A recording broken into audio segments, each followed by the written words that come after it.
이제 문학에 대해서 이제 얘기하려고 하는데, 그럼에도 강론으로 얘기하지만 앞서 두 분 선생님들이 이야기하셨던 바들을 이렇게 염두에 두시면서 제 이야기를 들으면 또 더 재미있지 않을까, 흥미롭지 않을까라는 생각이 듭니다. 저는 여기서 앞서 두 분 선생님이 이제 자율성, 또 무관심성에 대해서 얘기를 했다면, 저의 키워드는 주술인데요. 이 주술이라는 말이 사실 좀 애매합니다. 그러니까 무슨 얘기냐면 어떤 오해를 불러일으킬 수 있어요. 주술, 마술, 또 마법, 예. 지금 다 사실은 매직이라는 말을 이제 다르게 번역한 것들인데, 예. 일단 제가 섞어서 쓰겠습니다. 앞서 자율성이라는 말이 타율성과 이제 대비되는 거잖아요, 그죠? 그 다음에 무관심성은 유관심성과 대비되는 말이라면, 저의 경우는 지금 그 주술, 탈주술, 재주술, 이 둘 사이에서 계속 이제 저의 이야기가 왔다 갔다 할 겁니다. 제가 이제 이 매직 주술이라는 키워드로 이제 문학을 살펴보려 할 때, 이 주술이 종종 떠올리는 다른 말 중에 하나가 무속이나, 또 최근 들어서 이제 무속, 미신, 이런 말들을 떠올릴 수 있는데, 그게 전혀 근거 없지는 않은 것 같아요. 예. 무슨 얘기냐 하면, 이제, 제가 이제 어쨌든 사회학을 전공을 했거든요. 그래서 이제 사회학에서 이 주술, 혹은 인류학에서 이 주술에 대해서 이제 오랫동안 이야기를 해왔는데, 굉장히 주술, 매직이라는 것이 동서고금을 막론하고 굉장히 문제적인 활동이자 영역이라는 겁니다. 그 주술을 뭐라고 정의하느냐, 보통 이제 인류학이나 사회학에서는 한 사회에서 어떤 대상이나 인물이 신비한 사건과 변화를 일으킬 수 있고, 또 그것이 정당하다고 인정이 되는데, 이때 그 대상과 인물은 어떤 집단을 표상하거나 그 집단의 결속을 표상을 합니다. 그런 점에서 주술은 종교하고 비슷한 점이 있습니다. 최근에 번역된 책이 있는데, 그 책을 좀 참고를 해주시면 좋을 것 같은데, 주술론이라는, 원래는 주술에 대한 일반 이론이라는 책인데, 마르셀 모스하고 앙리 위베르라는 두 학자가 공저를 했고, 번역이 됐어요. 박종호 선생님이 번역을 한 그 책입니다.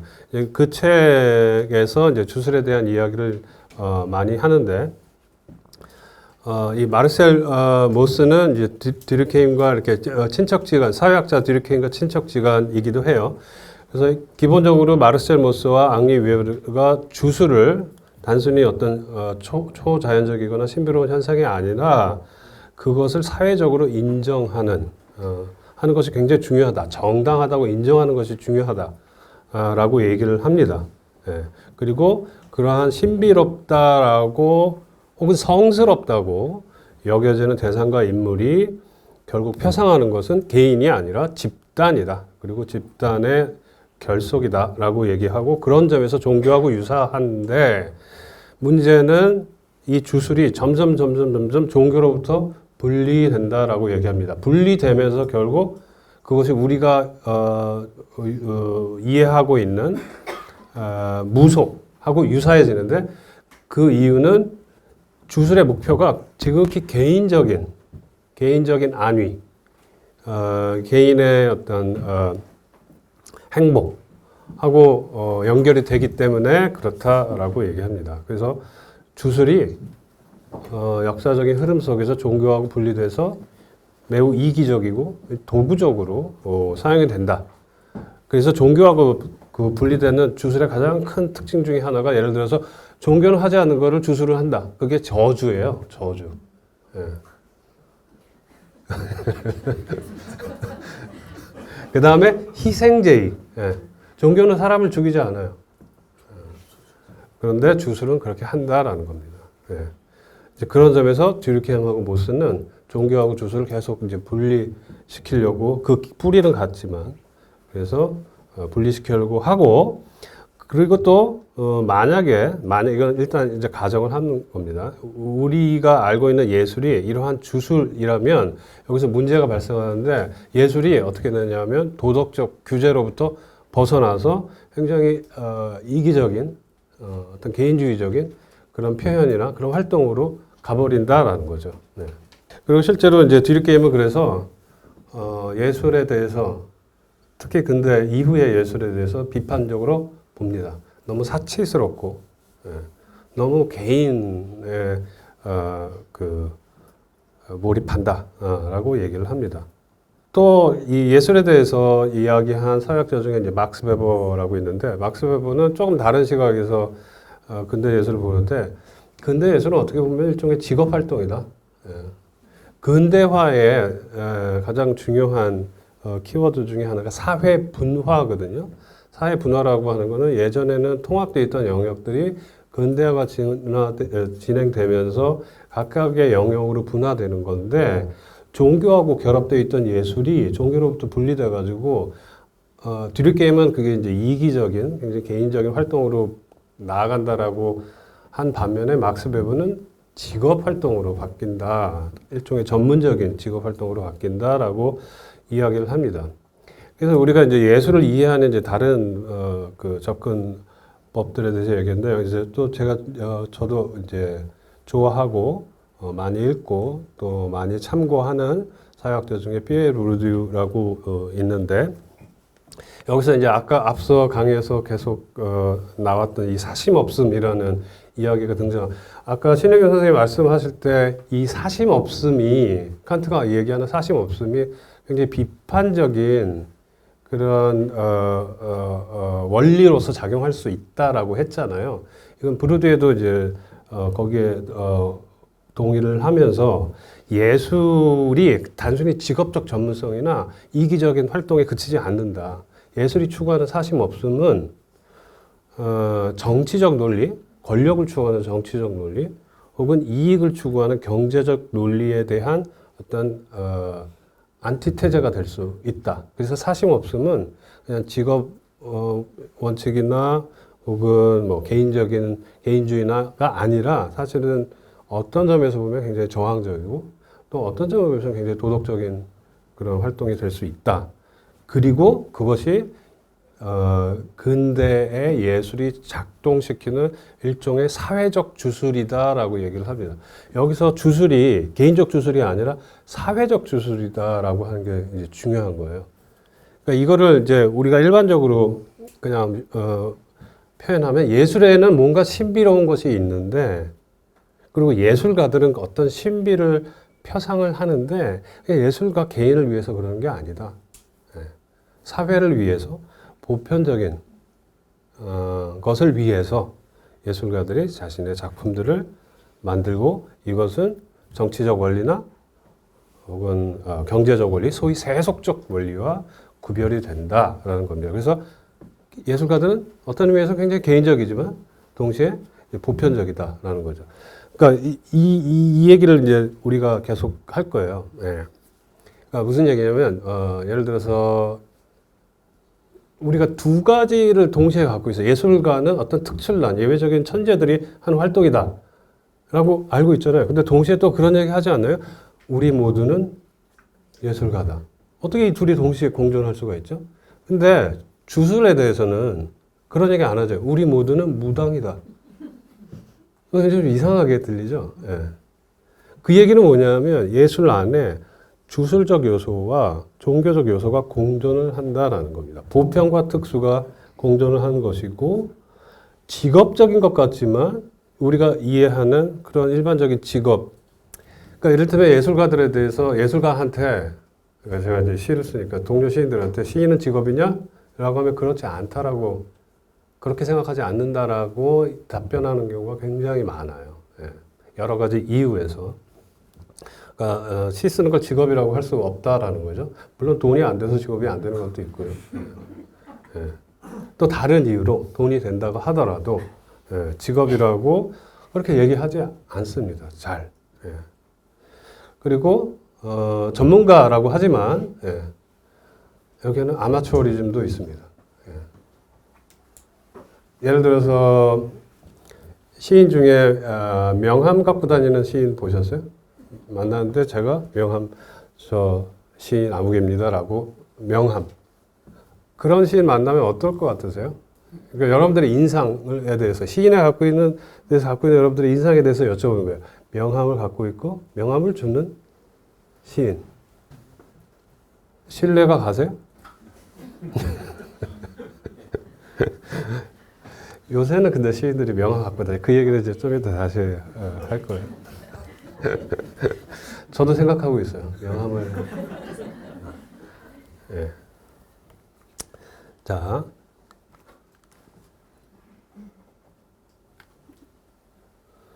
그리고 그러니까 예술의 이 사회적 주술.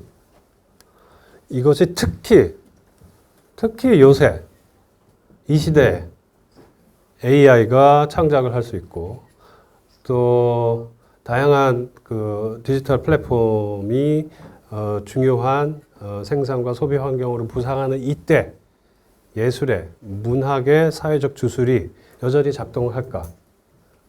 문학이 추구하는 사심 없음이라고 하는 게 여전히 작동을 할까? 또 이 사심 없음을 의 주인공, 이 사심 없음의 어떤 주체인 주술사, 매지션으로서의 문학 작가의 지위가 어떻게 변화하느냐? 또 이것을 지지하는 개인적 집단적인 노력을 어떻게 전개되느냐? 이 과정 속에서 주술화, 탈주술화, 신비화, 재신비화, 탈신비화, 재신비화, 이 역동적인 과정은 어떻게 전개될 것이냐라는 게 이제 제가 갖고 있는 질문이고 이 이야기를 할 겁니다.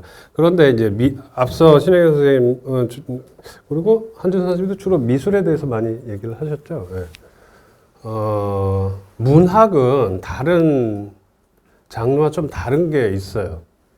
어떤 걸까? 그 여러분들이 한번 생각해 보셨나 모르겠는데 한번 그러면 제가 그 이야기를 해볼게요.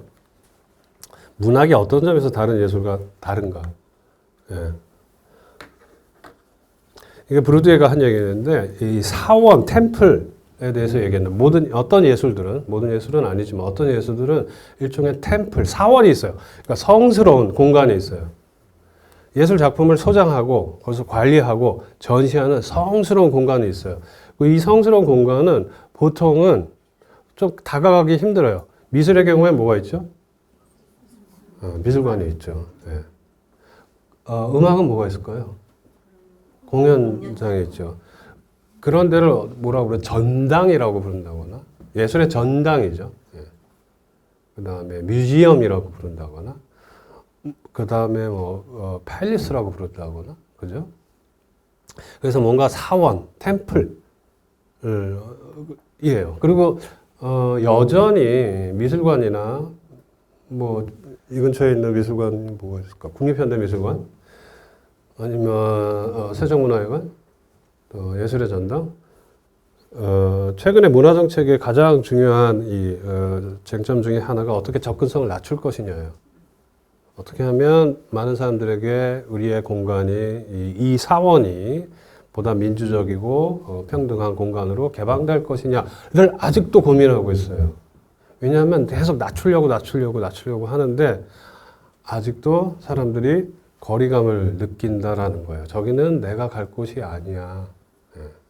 저기는 왠지 나 아닌 어떤 다른 사람들, 좀 잘난 사람들, 배운 사람들, 교양을 가진 사람들이 가는 데 같아.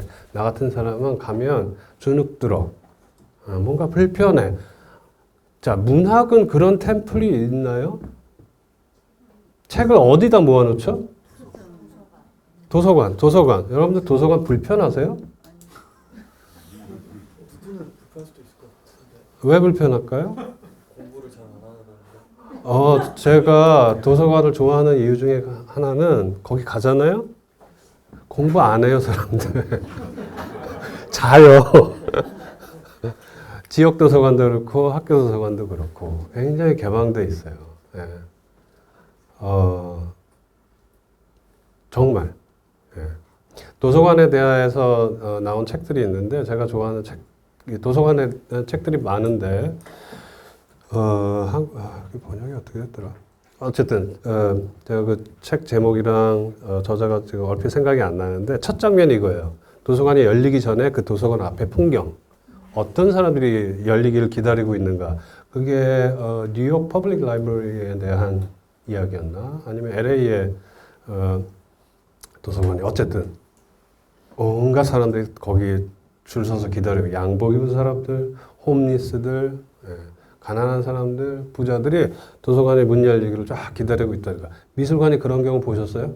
미술관이 열리기를 기다리면서 추레한 사람들과 쫙 빼입은 사람들이 같이 나란히 기다리고 있는 장면 보신 적 있으세요? 없어요. 자, 그러면 교보문고 한번 생각해 보세요. 교보문고. 교보문고 내가 책 사러 갔어요. 거기에 어떤 책들이 뒤죽박죽 섞여 있죠? 한강의 책과 이쪽에 뭐가 있어요? 어떻게 하면 증권, 투자, 만화책, 그죠? 주식, 한강 다 섞여 있어요. 왜요? 왜 문학에 템플이 없죠? 한강 이쪽에 한강 이렇게 해놓고 옆에 주식으로 성공하는 뭐 이렇게 있어요. 좀 기괴하지 않아요? 네. 문학은 다른 장르에 비해서 물론 문학도 문학에도 템플이 필요하다라고 생각해서 문학관을 만들고 있어요. 한국의 문학관들 종종 있어요. 네. 네, 한국 문학관이라고 만들었나? 네. 근데 문학관은 그렇게 만들었나 보다 하지. 네. 미술관이나 혹은 공연장처럼 그렇게 이렇게 사람 인구에 회자되지 않아요. 예. 그래서 이 도서관이나 서점들 이렇게 보면 모든 것이 이렇게 뒤죽박죽 섞여 있고 어떤 의미에서는 혼란스럽고 어떤 의미에서는 민주적이고 어떤 의미에서는 평등하고 뭔가 계보가 없어요. 예. 이미 탈주술화된 느낌이 강해요. 물론 전통적으로 보면 이 문학을 성스러운 것으로 만드는 여러 가지 제도적 장치들이 있죠. 하나가 대표적인 게 상이에요. 상. 네. 노벨상. 그 외에 여러 상들이 있죠. 맨 부커 상, 맨 부커 인터내셔널 상, 퓰리처상, 뭐 전미, 뭐 도서상, 예. 문학상들이 있죠. 그 다음에 또 출판사들이 있는데 어떤 출판사들은 비영리 출판사들이 많아요. 예. 예. 그 다음에 학교가 있네요. 학교, 예. 아카데미. 예. 그래서 이런 제도적인 공간에서 문학을 신성화하는 그런 노력들이 아직도 쭉 이어지고 있는데 그에 못지않은 탈신성화, 상업화 기제들이 또 막강하게 존재해 왔습니다. 우리가 미술이나 혹은 클래식 음악이나 전통 예술을 얘기를 할 때는 최근에 들어서 상업화가 진행되고 있다라고 하는데 문학은 애초부터 그 기원에 있어서 사실은 굉장히 상업적인 그런 활동이었습니다. 네. 자, 그 애초부터 얼마나 상업적이었나, 얼마나 사실은 세속에 물들어 있었나를 보여주기 위해서 제 개인적인 이야기를 좀 해드릴까 해요. 자, 여기 제가 있어요. 조선일보 94년에 제가 신춘문예 당선이 됐는데 신춘문예 당선이 됐을 때 제가 연락을 받았어요. 전화가 왔어요. 그 다음에 저 책이 좀 문제가 있는 게 저 때는 개인정보 이런 게 사람들이 출판사도 신경 안 써가지고 저기다 제 집 전화번호하고 집 주소를 저뿐만 아니라 저 작가들의 다 공개했어요. 그래서 저는 등단을 하고 난 다음에 막 전화가 오기 시작했어요. 뭐 잘 읽었다, 뭐 어쨌든. 그 다음에 심지어 편지를 받는데 제가 난생 처음 잘 봤다라는 뭐 일종의 팬레터를 받기 시작한 거예요. 그래서 저는 너무 당황스러웠죠. 당황스러웠는데 전화가 왔는데 어디서 전화가 신부라는 잡지에서 전화가 왔어요. 아, 제목들을 한번 보세요. 저기서 저를 인터뷰하고 싶대요. 왜요? 그랬더니 저보고 신랑감이래요. 근데 저는 본능적으로 여기랑 인터뷰하면 안 되겠다라는 생각이 들어요. 본능적으로. 예. 뭔가 여기랑 인터뷰하면 나는 망할 것 같았어요. 그래서 안 했어요. 그리고 예. 안 하길 잘한 것 같아요. 자, 그런데 이제 시간이 흐릅니다. 이런 잡지에서 월간지나 혹은 뭐 주간지나 혹은 그러니까 제가 말하는 건 문학 잡지가 아니에요. 이런 잡지에서 문학을 혹은 작가들을 어떻게 포용하려고 하는지, 어떻게 활용하려고 하는지 그걸 말씀드리는 거예요. 이거는 쭉 있어 왔어요. 이제 그 다음이 바로 자 신부 올해 신랑감은 이제 끝났어요. 그죠? 제가 2011년에 시집을 냈는데 이것도 제 이야기라서 좀 쑥스러운데 GQ에서 전화 왔어요. 저보고 올해의 남자들에 들어갔고 선정이 됐고 인터뷰를 하고 싶대요. 그래서 제가 정말로 제가 찾아보니까 이메일이 있더라고요. 고사하는 이메일이. 저를 빼주세요라고 하는 이메일. 그래서 이메일이 기자랑 왔다 갔다 해요. 그 기자는 굉장히 우리의 이 올해의 남자들이라는 컨셉이 시인님이 생각하는 그런 세속적인 것이 아닙니다. 우리에게도 진정성이 있습니다. 라고 저를 설득하려고 했고 저는 거기에 대해서 정말 최대한 예의를 갖춰서 하지만 저는 아직도 제가 뭐라고 썼냐면 제가 소비되고 있는 것 같습니다. 라고 해서 이렇게 정말 죄송하다고 하면서 고사를 했어요. 예. 그리고 오해하지 마세요. 올해 남자 단수가 아니라 올해 남자들이에요. 저만 뽑힌 건 아니에요. 그래서 이제 저는 그래서 잡지에서 점점 멀어졌어요. 예. 그리고 이제 나이도 들고 예. 그러니까 자, 근데 이제 얼마 전에 또 오랜만에 정말 오랜만에 패션 잡지에서 연락이 왔어요. 마리 클레르한테서 아마 저게 월간지인가요? 월간지겠죠? 네. 저는 잘 몰라요. 근데 어쨌든 연락이 왔는데 저기서 특집을 하는데 제목이 원래 가제가 First Statement래요. 그것도 영어로 얘기하네요. First Statement. 저한테 이제 왔거든요. 이제 다음 달에 나올 보니까 PDF가 왔는데 더 first로 바뀌었더라고요. 내용은 뭐냐면 여러 그 예술가들, 문학 작가, 시인, 소설가, 영화 감독, 뮤지션들한테 첫 번째 작품에 대한 짧은 인터뷰를 하는 거예요. 그리고 그 첫 번째 그 작품과 관련된 물건들을 보내달래요. 관련된 물건들을. 근데 저는 찾아봤거든요, 진짜. 없어요. 책 말고는 없어요. 초판 말고는 아무것도 없더라고요. 근데 거기서 얘기했던 거는 뭐 예를 들어서 육필 원고, 이런 게 일종의 굉장히 귀한 아이템이 될 수 있고, 그거를 아주 그 편집자가 뭐라고 그러냐, 아주 정석스럽게, 조심스럽게 다뤄서 사진을 찍고, 그걸 편집을 하고 그 다음에 다시 돌려 보내주겠다라고 했는데 저는 책밖에 없더라고요. 그래서 책만 보내드리고 이제 책이 다시 왔고 그 기사 PDF가 왔는데 보니까 다른 예술가들은 거기에 뭐 영화 감독들은 콘티를 뭐 했다거나 아니면 하여튼 그래서 이제 왔어요. 예, 그리고 다음 달에 이 책에 제 첫 시집에 대한 이야기가 담길 겁니다. 그래서 제가 무슨 생각을 했냐면, 나는 이제 허락을 하네. 예.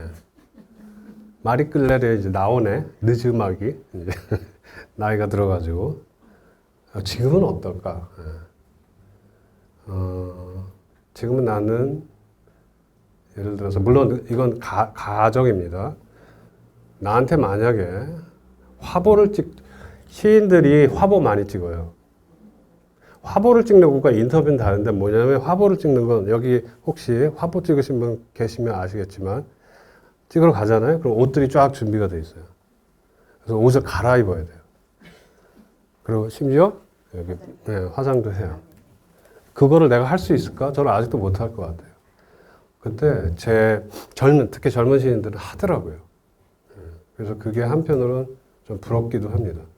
그러니까 무슨 얘기냐면, 제가 그냥 단순히 개인적인 얘기를 하는 게 아니라, 문학 작가들의 활동 중에 패션이라고 하는 것이 하나의 중요한 매체로서 이제 들어왔고, 그것에 대해서 아무도 그것이 상업적이다, 그것이 진정성이 없다 라고, 물론 뭐 아무도는 아니겠죠. 덜어 있겠죠. 여전히 그런 걸 왜 하니 작가가.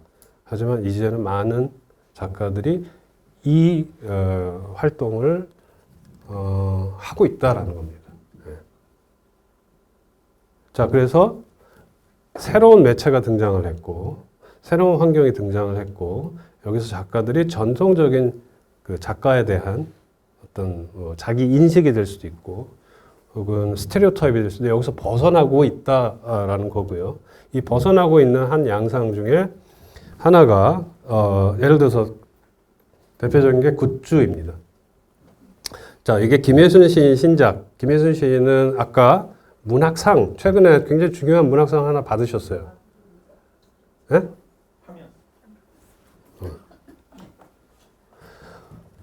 김혜순 시인 신작 시집. 여기 전미도서 비평가 협회상과 독일 국제문학상을 수상을 했어요. 이것이 말하자면 시인과 시집에 대한 전통적인 이 신성화 작업입니다. 그죠? 그런데 저 끝에 보시면 책을 내는데, 굿즈를 같이 제공을 해요. 굿즈가 뭐가 있냐면, 타월, 수건. 네, 저 시집을 사면 타월을 받을 수 있어요. 그 다음에 포켓 포엠 노트, 연필하고 뭐 메모장, 노트 이런 건가 봐요. 어떠세요? 책을 사면 타월을 준다. 옛날에 타월 어디서 받으셨죠? 운동회. 그죠? 동창회, 운동회. 이 굿즈가 굉장히 중요한 마케팅 포인트가 됐습니다. 어느 정도냐 하면 서울국제도서전에 가면 사람들이 줄을 서서 있는 부스가 책을 파는 곳이 아니라 굿즈를 파는 곳이에요. 제가 아는 출판사는 책보다 굿즈 때문에 책이 팔렸어요. 굿즈가 인기가 많아서 책이 팔렸어요.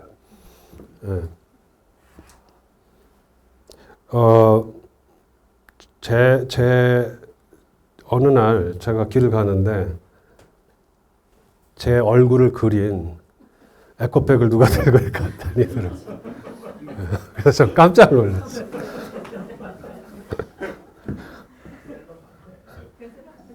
네?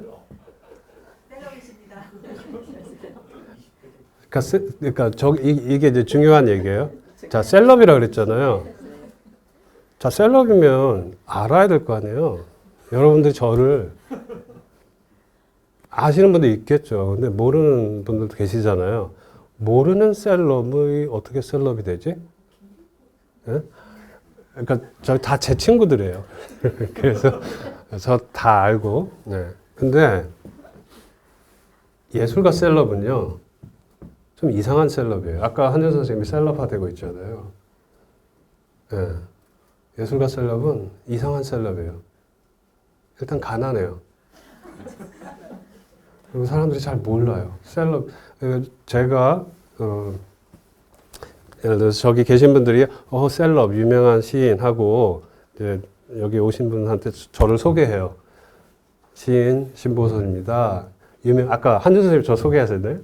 유명한 시인입니다. 근데 사람들이 몰라요. 유명한데 모른다 해요. 그런 일이 종종 일어나요. 그럴 때 굉장히 난처해요. 유명한데 모르잖아요. 그럼 좀 말이 안 되잖아요. 유명한데 모른다. 자, 이게 예술계에서 벌어지는 일이에요. 예술계의 셀럽 현상. 예술계의 유명인은 좀 이상한 유명인, 이상한 셀럽이에요. 그거에 대해서 얘기를 하려고 합니다. 자, 우리가 모르는 이 필드에서 어마어마한 팬들이 창작 활동이 역동적인 그런 이벤트들이 만들어져. 서울국제도서관 가본 분 계세요? 어떠셨어요? 3년 전이라 기억이 잘 안 나는데 3년 전에 작년에 거의 매진이었어요. 어느 정도로 매진이었냐면 예약 판매를 했는데 그게 다 매진됐어요. 그때 사람들이 하는 말이 책은 안 팔리는데 어떻게? 국제도서관 다 매진이 되지? 그래서 제가 뭐라 그러냐면 이게 다니까요. 그랬어요. 뭐냐면 책을 좋아하는 사람들이 다 온 거예요. 그래서 다 매진이 됐는데 거기 예를 들어서 한 수십만 명이라고 해봐요. 예. 어떤 이벤트에 수십만 명이 온 건 전부 다죠. 어마어마하죠. 그런데 만약에 한국에서 책을 읽는 사람이 수십만 명이다. 그러면 굉장히 적은 거죠. 시장이 작은 시장인 거죠. 그죠? 이벤트로서는 굉장히 성공적이고 흥행을 했을 수 있겠지만 전체적인 시장의 규모는 여전히 작을 수 있죠. 이 두 가지 모순이 있는 거예요. 이 안에서 굉장히 재미있는 그 일들이 자 이것도 여러분들이 잘 모르실 거예요. 이게 2025년에 대한민국 문학축제 지열별 행사 일정이에요. 거의 뭐 달마다 특히 8, 9월은 어마어마해요. 7월부터 어마어마하지 않나요? 문학축제가 이렇게 많다는 게. 자, 여기서 다시 한번 우리가 그 다른 예술 장르에서 이 템플을 한번 다시 떠올리면서 이야기를 할 수 있을 것 같아요. 이건 템플이 아니에요. 축제, 페스티벌이에요. 템플과 페스티벌의 차이는 뭐죠? 템플은 아까도 말씀드린 것처럼 성스럽고 뭔가 접근이 어렵고 뭔가 내가 갈 만한 곳이 아닌 것 같은데 페스티벌은 개방돼 있고 누구나 참여하고 웃고 떠들 수 있고 거기서 신나게 웃고 떠들어도 옆에서 조용히 해라고 얘기 안 해요. 미술관에서 떠들면 어떻게 돼요? 와서 쉿 이래요. 그죠? 공연하는데 와우 이러면 지켜야 할 에티켓이 있어요. 페스티벌 거기서 웃고 떠들라고 페스티벌 하는 거예요. 그죠? 자, 그래서 문학은 템플에서 포럼으로 나아간다. 참여적이고 공동체적이고 또 어떤 면에서는 상업적이고 소비적이다. 그리고 대중의 확장, 독자를 계속해서 확장해 가는데 우리가 알고 있는 소위 고급 독자만 있는 게 아니에요. 그죠? 굿즈를 좋아하는 독자도 있는 거예요. 네. 혹은 그런 이벤트를 좋아하는 독자들도 있는 거예요. 네. 그래서 그런 학술적인 혹은 비평적인 권위의 독점을 깬다. 더 다양한 장르, 또 다양한 작가, 또 다양한 독자들이 참여한다. 그리고 우리는 문학을 생각할 때 일반적으로 글 쓰는 것, 책, 텍스트, 읽고, 쓰고 이런 활동에 국한시킵니다. 하지만 이제 문학은 훨씬 더 멀티미디어적이고 하이브리드화 됐다라는 거죠. 다양한 컨텐츠와 만납니다. 자, 그래서 제가 이제 두 번째 얘기를 하려고 하는데 제가 등단하고 또 연락이 왔어요. 아까 신부에서 연락이 왔죠. 이번에 MBC에서 연락이 왔어요. 저보고 시가 되게 재밌어요. 유머 감각이 있어요. 저희 시트콤에 작가로 참여해 주실래요? 라고 의뢰가 왔어요. 이 선택은 제가 약간 후회하기도 해요. 할 걸 그랬나? 안 한다 그랬어요. 그때도. 그래서 뭔가 아닌 것 같아요. 시를 썼는데 시트콤의 작가로 참여한다. 예전에 그런 작가, 시인들의 방송 작가 출신 되게 많아요. 그리고 아직도 방송 작가 일을 하고 있는 젊은 시인들 많을 거예요. 근데 그런 분들은 예전에는 방송 작가 일이나 활동을 좀 감추는 경향이 있어요. 예. 그리고 여러분들 그런 말 혹시 들어보셨나요? 매문이란 말? 글을 판다. 매문. 나는 창작 활동하는 글이 따로 있고 돈 버는 글이 따로 있어. 이 글은 부끄러운 글이야. 내가 썼다는 걸 알리고 싶지 않아. 이런 글들을 매문이라고 해요. 작가들의 대표적인 매문은 유명한 혹은 재력가나 유력가의 전기를 자서전을 대신 써주는 거예요. 그리고 거기 절대로 이름 써 있지 않아요. 그런 경우 많았어요. 그거 굉장히 짭짤한 수입원이었어요. 매문. 물론 저는 여기에 참여한다고 하더라도 그것을 매문으로 생각하지는 않았을 거예요. 하지만 그냥 본능적으로 왠지 아닌 것 같다라고 생각을 하고 안 했어요. 그런데 생각은 해요. 만약에 내가 여기 참여했으면 그 다음부터 나의 커리어는 어떻게 됐을까? 그런 생각은 해요. 어쨌든 자, 제가 좋아하는 작가 정세랑 작가 보건교사 하는 넷플릭스에 참여를 하고 있어요.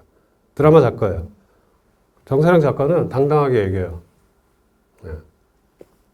그 다음에 자, 황인찬 시인이에요. 국악방송 DJ예요. DJ. 그 다음에 오은 시인. 세바시 강연을 해요.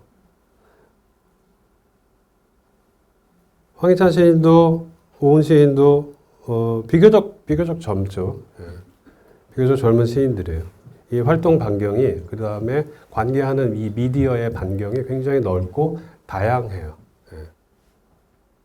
자, 이 창의성이라고 하는 게 이런 식으로 다양하게 발휘되고 있다라는 거죠. 여기서 제가 던진 질문, 문학이 쓰고 읽는 것에만 국한되느냐? 그렇지 않아요. 여기 보시면 아시겠지만. 라디오, 뭐 팟캐스팅, 특히 오은 시인은 제가 알기로는 뭐 예스24에서 운영하는 유튜브인가 뭐 팟캐스팅, 물론 책 관련된 그런 거기 이제 호스트 역할을 할 거예요. 그래서 굉장히 다양하게 이런 창의력들을 발휘를 하고 있습니다. 저도 이제 시간이 자, 여기서 제가 이제 넘어갈게요.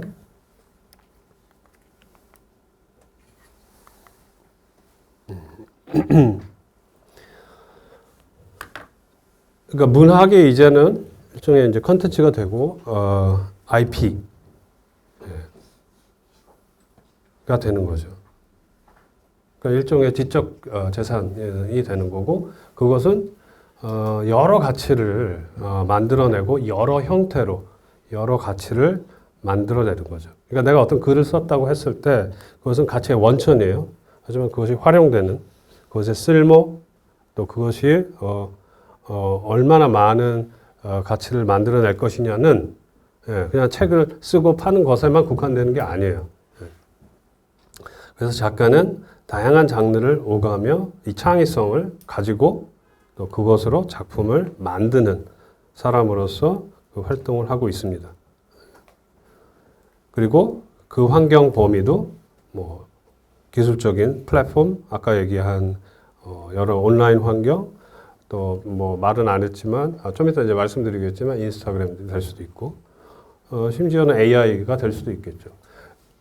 제가 저는 이제 창작을 할 때는 AI를 안 쓰려고 해요. 아주 도구적으로만 쓰려고 하는데 강의를 할 때는 가끔 AI하고 약간의 놀이 같은 걸 한 적이 있어요. 제가 이제 그 서울국제도서전에서 강의를 한 적이 있었거든요. 그때 이제 주제가 AI였어요. 그래서 AI하고 한 일주일 정도 같이 실험을 했어요. 시 써라.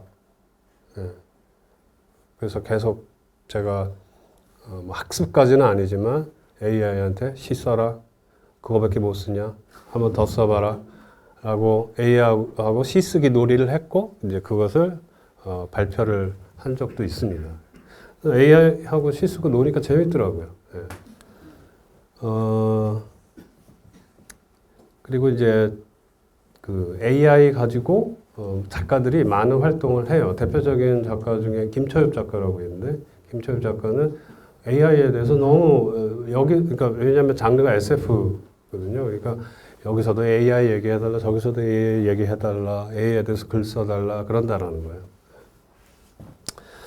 예. 그래서 작가가 이 수많은 플랫폼 기술적인 혹은 시장, 아까 우리가 시장에 대해서 얘기를 했었죠. 예. 시장이 가져오는 문제가 만약에 지금 여기 제가 말씀드린 것처럼 그냥 작가라는 게 이 환경 안에서 일종의 인풋으로서 작가의 작품도 그렇고 작가의 존재도 그렇고 가치를 창출하는 인풋으로 존재한다 그러면 작가는 여기에는 어떤 신비도 없어요. 그죠? 그냥 기능이에요. 그냥 펑션이에요. 예. 여기는 어떤 매직도 없습니다. 이것이 한편 이 상업화에 대해서 우리가 우려하는 바가 될 수 있겠죠. 그리고 이것이 탈주술화 과정이라고 할 수 있겠죠. 근데 저는 그게 다가 아니다. 여기서 다른 매직이 일어나고 여기서 전통적으로 우리가 생각하는 작가와는 다른 종류의 주체성 또 다른 종류의 사회적인 어떤 결속이 일어난다라는 얘기를 하고 싶은 거예요.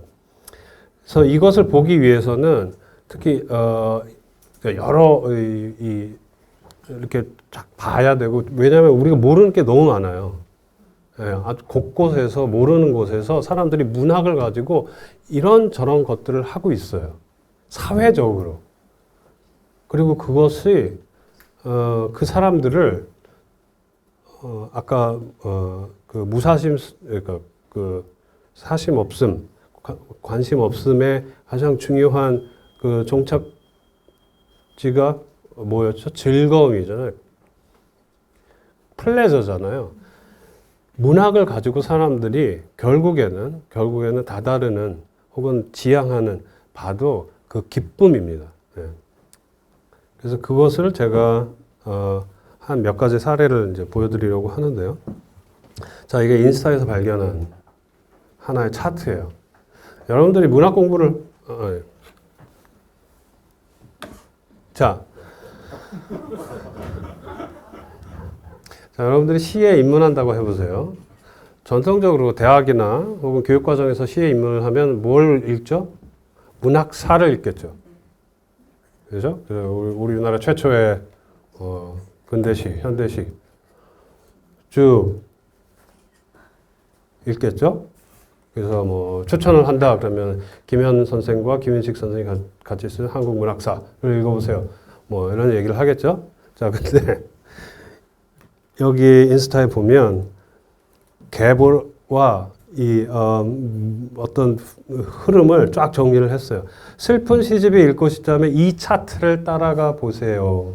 이건 문학사적인 정리가 아니에요. 이 인스타그램의 이 주인이 자신의 취향과 자신의 관심과 자신이 좋아하는 시인들을 가지고 이런 그림을 그린 거예요. 사람들이 너무 좋아해요. 이거는 슬픔에 관한 한국 현대시집 플로우 차트 슬픔 버전이에요. 제목이. 자, 옆에는 시집이 처음이라면 한국 현대시집 플로우 차트 입문 버전이에요. 자, 이거 문학을 공부하거나 혹은 뭐 비평하거나 이런 사람이 이거 보면 말이 돼. 저게 왜 저 사람이 들어가 있어? 라고 할 거예요. 뭐 예를 들어서 뭐 저기 왜 신보선이 들어가 있어? 그럴 거예요. 근데 저는 이 인스타그램 보고 깜짝 놀란 게 사람 여기 엄청 입소문을 타가지고 인기가 많더라고요. 그러니까 시를 좋아하는 사람이 자기만의 지식과 자기만의 취향을 가지고 문학사는 아닌 다른 시의 계보를 자기가 만들어서 그걸 가지고 사람들과 소통하는 거예요. 사람들이 너무 재밌어요. 이 사람의 인스타에 가면 어떤 얘기를 하면 왜 이 시인은 빠져 있어요? 라고 얘기를 해요. 예. 그리고 어떤 시인을 언급을 하면 드디어 이 시인을 언급하셨군요. 제가 좋아하는 시인입니다. 라고 굉장히 반가워해요. 그런 식의 소통이 이 공간에서 일어나고 있어요. 시를 둘러싼 소통이. 그리고 이런 식의 인스타그램이 여기만 있는 게 아니에요. 찾아보시면 이제 흥미로운 시 관련 인스타그램들이 있더라라는 겁니다. 자, 그래서 우리는 제가 말씀드리고 싶은 거는 문학사에서 벗어났어요. 그리고 하나 굉장히 세속적인 공간에서 일어나주는 활동이에요. 하지만 여기서도 신비가 있고 또 즐거움이 있더라라는 겁니다. 그리고 사람들이 무엇보다도 여기서 커뮤니케이션을 한다는 거죠. 여기서 대화를 한다는 거죠. 이게 제가 얘기하는 시가 한편으로는 탈주술화 하면서 새롭게 사회적 결속과 대화와 즐거움과 신비를 만들어내는 온라인 공간에서 만들어내는 활동이다. 그런 의미에서 재신비화다라는 겁니다. 뭐 다른 사례들도 제가 말씀드리고 싶지만 선생님 제가 얼마나 시간이 있죠? 지났나요? 네. 네. 정리를 하면 그렇습니다. 그러니까 네? 네. 그 주술의 인류학에서 얘기하는 그 주술의 가장 중요한 개념이 만화예요. 만화를 번역을 하면 혼이나 정령이나 이런 게 될 것입니다. 문학이나 예술의 만화는 창의성 혹은 창의력입니다. 예. 우리가 보통 이제 영감을 받는다, 인스파이어 된다라고 할 때 그분이 들어왔다, 그분이 창의력이 나한테 들어와서 내가 작업을 할 때 그것이 만화가 되겠죠. 예. 그래서 여전히 작가는 이 만화의 소유자, 또 생산자, 그리고 매개자, 또 주술가입니다. 하지만 이것이 어떻게 유지되고 어떻게 변화하느냐는 시대마다 다르고 또 앞으로도 변화할 것입니다. 근데 여기서 제가 미래를 어떻게 예측할 수는 없겠지만 적어도 하나 분명한 건 우리가 과거에 혹은 우리가 그냥 막연히 생각하는 이 문학과 예술은 비상업적인 공간에서 만들어지고 향유될 것이야는 아니라는 거죠. 여기는 기술적 공간도 있고요, 상업적 공간도 있고 또 심지어 정치적 공간도 있습니다. 이런 다양한 공간들 속에서 또 이러한 사회적인 연금술 혹은 사회적인 주술을 통해서 창의성이라는 만화가 다양한 방식으로 표현되고 구현된다라는 겁니다. 그래서 가장 중요한 거는 저는 사회학자라서 그런지 시를 쓰면서 사회학을 해서 그런지 가장 중요한 거는 이 작업이 이 문학과 예술의 사회적 주술이 어떤 소셜함, 어떤 사회성을 만들어낼 것이냐라는 겁니다. 대화가 없고 친교가 없고 나눔이 없고 공유가 없으면 사회적 주술은 사라집니다. 기술이 없애는 게 아니다라는 겁니다. 제 포인트는 기술이 주술을 파괴하는 것이 아니다. 상업이 주술을 파괴하는 것이 아니다. 시장이 주술을 파괴하는 것이 아니다. 예. 이 더 소셜, 사회적인 것의 상실이야말로 문학과 예술의 주술을 파괴할 것이다. 심지어 AI조차도 만약에 더 소셜한 것을 활성화시키고 거기서 사람들에게 어떠한 매혹과 즐거움과 신비를 제공할 수 있다면, 이거 가정이에요. 있다가 아니라. 그렇다면 AI도 또 AI가 창조하는 문학과 예술도 여전히 사회적 주술을 만들어낼 수 있을 것이다 라고 생각을 하는데 이거는 조금 더 지켜보고 우리가 고민해 봐야 할 부분인 것 같습니다. 예, 여기서 마치겠습니다. 감사합니다.